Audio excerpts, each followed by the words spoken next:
Hai guys, hari ini aku akan menceritakan asal-usul dari jelangkung. Sebelum lanjut, subscribe dulu ya. Tidak ada yang tahu pasti sejak kapan jelangkung pertama kali dibuat. Yang tersisa hanyalah cerita bisik-bisik, larangan adat, dan kematian yang tidak pernah tercatat. Namun, para dukun tua sepakat pada satu hal. Jelangkung tidak diciptakan untuk bermain. Ia diciptakan karena manusia tidak sabar menunggu arwah berbicara dengan caranya sendiri. Ratusan tahun lalu, di tanah Jawa yang masih berupa hutan lebat dan ladang sunyi, manusia percaya bahwa arwah yang mati tidak langsung pergi. Mereka tinggal di antara pohon, sungai, dan rumah menunggu doa terakhir yang seringkali tidak pernah datang. Ada seorang dukun tua bernama Ki Jagat. Ia dikenal mampu mendengar roh yang tersesat, tapi tidak bisa memaksa mereka berbicara. Masalahnya, manusia saat itu mulai tamak. Mereka ingin tahu di mana harta disembunyikan, siapa pembunuh sebenarnya, rahasia apa yang dibawa orang mati ke kubur. Namun arwah tidak mau berbicara, karena berbicara berarti meninggalkan sisa jiwanya. Disinilah kesalahan besar manusia dimulai. Ki Jagat Nala menciptakan sebuah media, bukan untuk memanggil roh, melainkan memerangkapnya. Ia mengambil batok kelapa tua kepala, kayu dari pohon yang tumbang karena petir tulang, kain kafan bekas jenazah tak dikenal tubuh.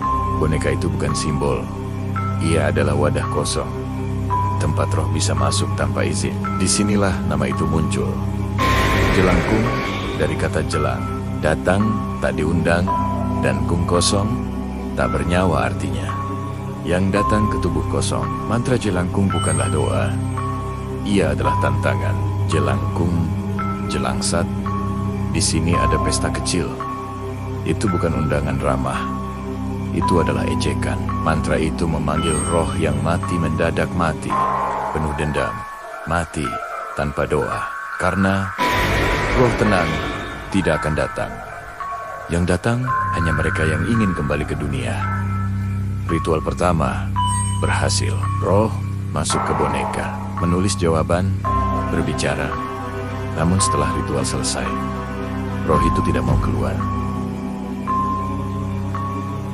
Menangis di malam hari, dan orang pertama yang memegangnya ditemukan mati. Mulutnya terbuka, seperti ingin berbicara, namun lidahnya menghitam. Ki Jagat Nala akhirnya sadar, jelangkung tidak bisa ditutup. Begitu roh masuk, ia akan selalu mencari tubuh berikutnya. Ritual itu dilarang, dihapus dari ajaran, dikubur bersama Ki Jagat Nala. Namun manusia tidak belajar, ilmu itu bocor, ditiru, disederhanakan. Boneka dibuat asal, mantra diucap tanpa pengetahuan.